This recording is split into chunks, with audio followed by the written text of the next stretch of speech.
SL 夏祭り2013にお越しいただき誠にありがとうございます。この SL というのは諏訪の観光にとりましても、重要な財産であるということ、これは変わりのないことでございます。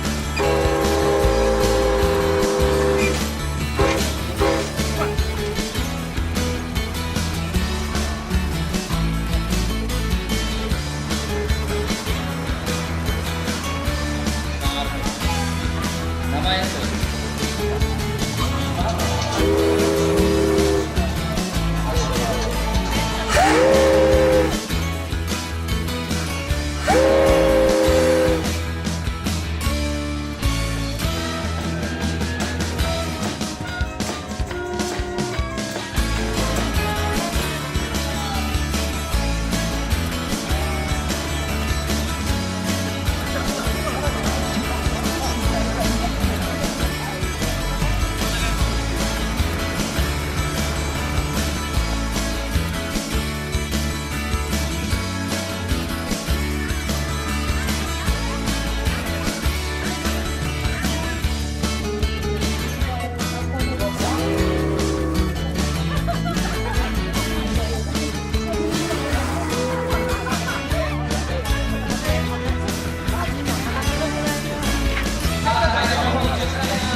それをどうしても津和野には残したいと、この SL がなくなっては津和野の観光はないという